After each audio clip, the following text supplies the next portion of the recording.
waiting for.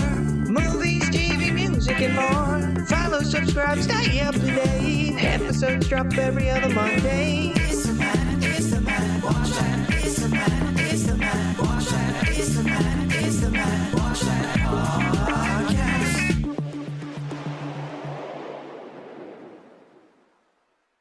Welcome to the Matt Watch That podcast, the place for reviews, rants, and randomness. I'm your host, Matt Seroski, filmmaker, film fan.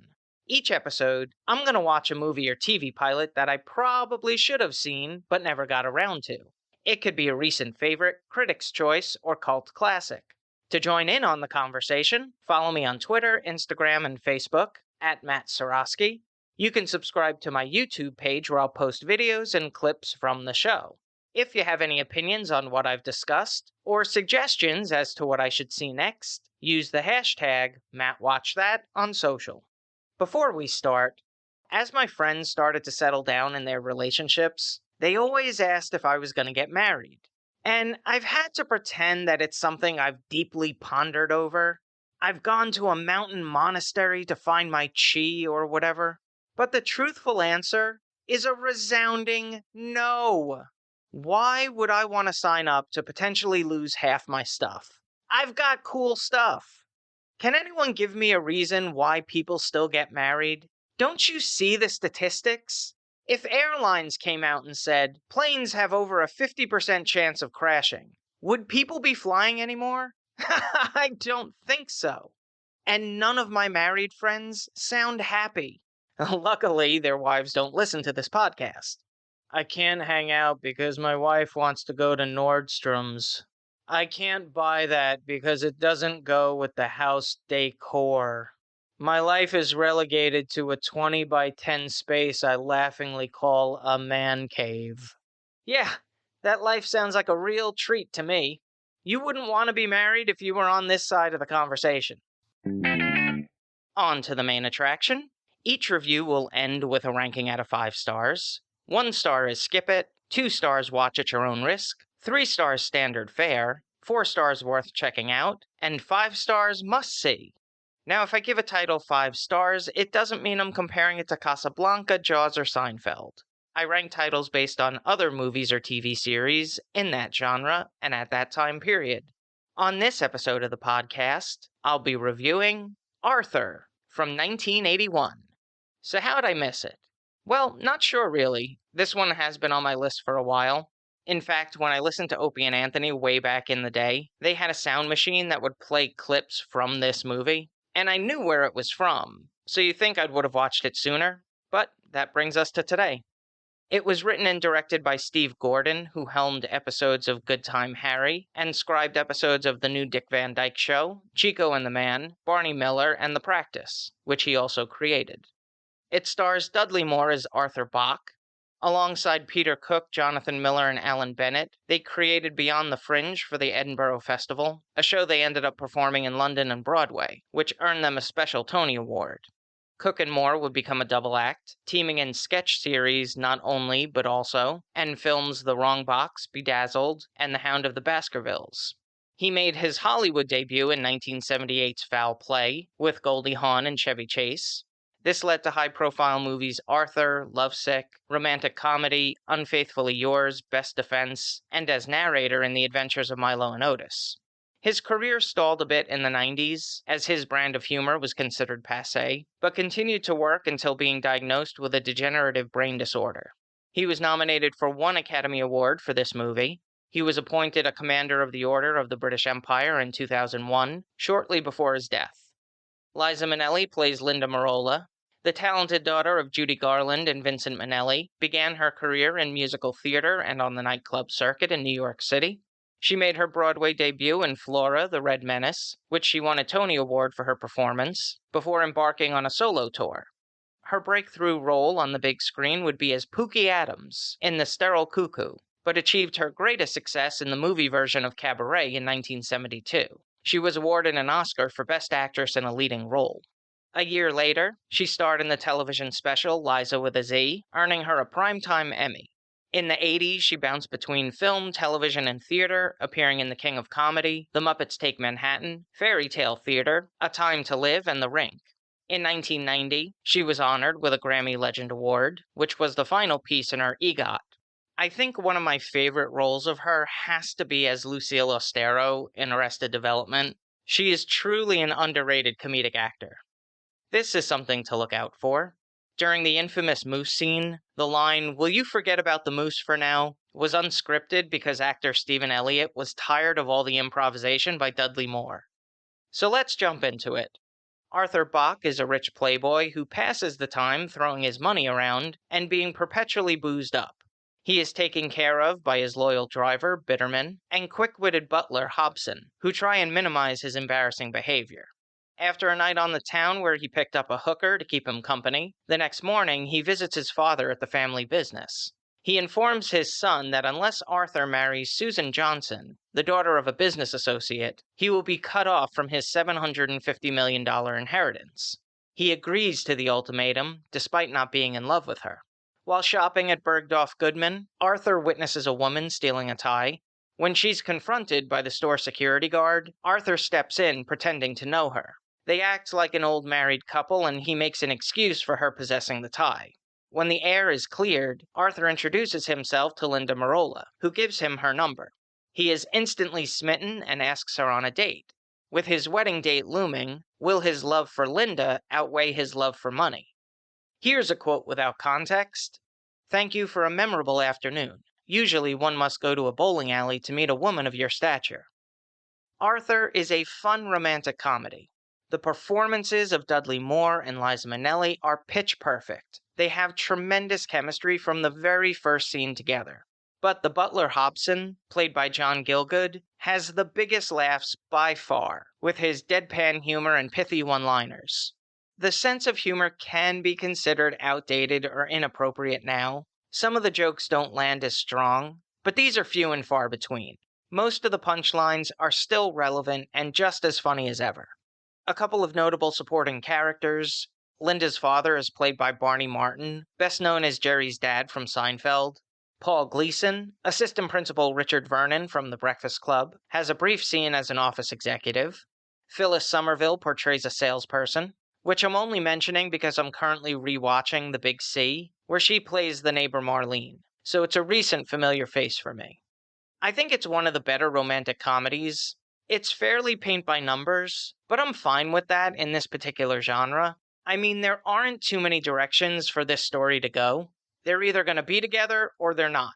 But the journey getting there is where writer-director Steve Gordon and actor Dudley Moore can add those special touches that makes the film stand out. And stand out it does. Now for a little trivial trivia.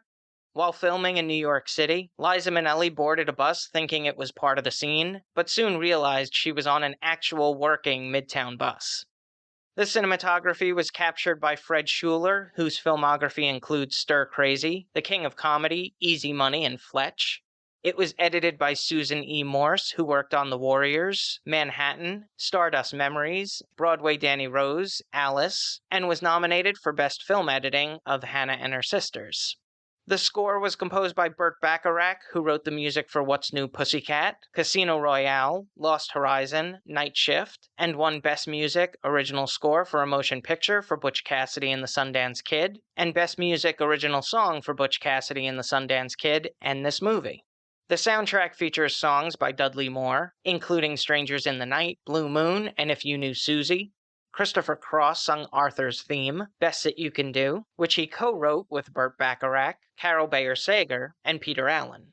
It reached number 1 on the Billboard Hot 100, won an Academy Award and Golden Globe for Best Original Song, and appeared on AFI's 100 Years, 100 Songs list. The runtime is 1 hour 37 minutes, absolutely perfect. It had a budget of $7 million, and grossed over $95 million at the box office. It was the 4th highest-grossing film of 1981. It was nominated for 4 Oscars at the 54th Academy Awards, winning 2 for Best Original Song and Best Actor in a Supporting Role for John Gielgud. On the Ski Index, I give it 4 out of 5 stars. Add half a star if you've ever been caught between the moon and New York City. If you've seen Arthur and have opinions on the movie, Let me know what you think using the hashtag MattWatchThat. Moving right along, each episode I'm going to post clips that I think people should watch. It could be movie trailers, music videos, interviews, or something completely random. Search for my YouTube page and there'll be a playlist called Matt Watch That Playback. As we head into the MLB postseason, and the Mets are, once again, on the outside looking in, I've been watching a lot of videos on baseball stadiums. I know there are people who believe that there should be more standardized dimensions, but I prefer the uniqueness of each stadium. When Marlins Park, now Lone Depot Park, opened in Miami, it was one of my favorite stadiums. I liked how it was built with inspiration from the surrounding Cuban neighborhood. Yes, the home run sculpture was gaudy, but it was bright and colorful and reflective of the populace. And I loved the fish tanks behind home plate. It was such a unique feature that could only be at Marlins Park. But the ownership group removed both of these elements and stripped the stadium of its personality. Which, shouldn't be surprising since Jeter was a wet towel. I also liked the idea that the Yankees front office sat around a conference table and said, "We're going to make this right field porch so close a little leaguer could hit a home run, but we're not going to sign any lefty bats to take advantage of it." That's the type of management that's the reason they haven't made a World Series appearance since 2009, and will match their longest title drought of 14 years from 1982 to 1996. Congrats, Bronx Bombers! Now, while stadiums do have similar dimensions, the reason why they aren't exact like football or basketball is because when they were first being built, the stadiums had to be located in a centralized place that fans could easily get to, which was usually in the middle of cities where there were physical limitations. If there ever was a motion to have more uniform baseball stadiums, places like Fenway Park and Camden Yards would have to purchase all the surrounding buildings and roads, which just isn't feasible. So the MLB decided to allow differences in each locale, and because of that, we have some beautiful and unique parks. But now I'm going to list my top 5 favorite stadiums. At number 5, Minnesota Twins Target Field. I just like the look and feel of it with that limestone on the outside, and then in specific places, including that overhang in right field. Just a nice modern design element. At number 4, we have Seattle Mariners T-Mobile Park. I don't like many retractable roof stadiums, but this one really works. And when it's open, you can see Lumen Field, the Seattle Seahawks stadium. I'm going to do number 3 and number 2 at the same time, because the reasons are the same. Cincinnati Reds Great American Ballpark, and the Pittsburgh Pirates PNC Park. They've got bridges, they've got rivers, incredible views. What's not to like? And at number 1, shouldn't be a surprise to anyone, the San Francisco Giants Oracle Park. I think it's one of the most beautifully built stadiums. I love the brick wall in front of McCovey Cove. Obviously, the splash hits are really exciting when that happens, and I just don't think there's any bad seat in the house. So I'm going to post a video entitled MLB's Strangest Stadiums, and one that critiques every MLB stadium. They're all available in the Matt Watch That Playback playlist on YouTube. Check it out. Now it's time for the recommendation. Yes, that's the word recommendation with Matt in the middle. I'm going to end each podcast with my own recommendation of a movie or TV series. Today I'm talking about American Housewife. Created by Sarah Dunn, who is a writer on Murphy Brown, Veronica's Closet, Spin City, and Bunheads. It tells a story of Katie, the matriarch of the Otto family, who feels out of place in Westport, Connecticut, and their Stepford wives.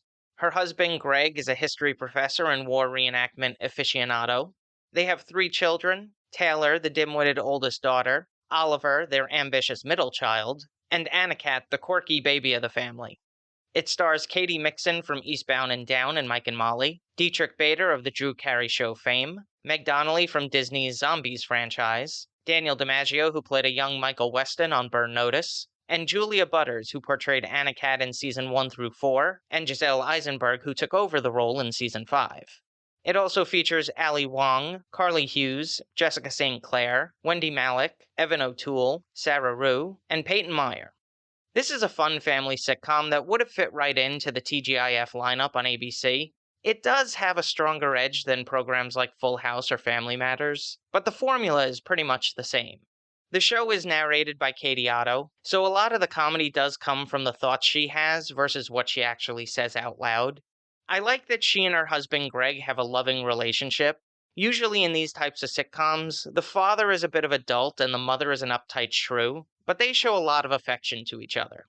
The children somewhat fall into stereotypes. The oldest daughter can be a dullard, but there are moments where she's inventive and outsmarts her parents. Similarly, the middle child, Oliver, despite their middle class upbringing, wants to be accepted into the affluent community, so he wears preppy clothing and acts very snobby and above his family, but there are moments where he's generally warm and caring. And Anakat has OCD, and while it's used for comedic purposes, the writers handle it with a lot of respect. It's all of these elements that make the show a bit more unique. I think the first 4 seasons are excellent, but starting with the 5th, they added a lot more characters to the family dynamic, so it changed the vibe of the show slightly. Some characters that I enjoyed in bits and pieces were now in almost every scene, so it got a bit too much. Also, Julia Butters left to pursue other opportunities, and her character was one of my favorite parts because the writers constantly gave her the best lines, and she just knew how to deliver them with the perfect face. Like other series around this time, it was abruptly canceled due to the pandemic, so unfortunately, not all the storylines are neatly wrapped up, but you can still enjoy the ride with the Otto family.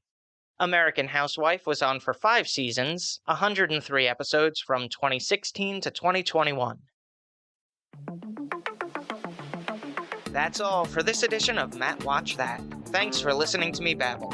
You can follow me on Twitter, Instagram, and Facebook at Matt Seroski. You can subscribe to my YouTube page where I'll post videos and clips from the show. If you have any opinions on what I've discussed, or suggestions as to what movie or TV pilot I should see, use the hashtag MattWatchThat on social. Head over to mattseroski.com for the latest news and updates, and come back next time for the reviews, rants, and randomness.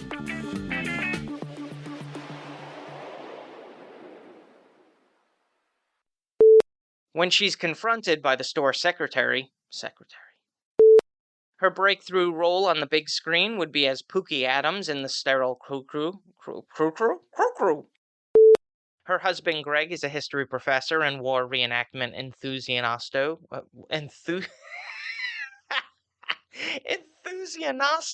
Wow. It's not a word, but that's a great word.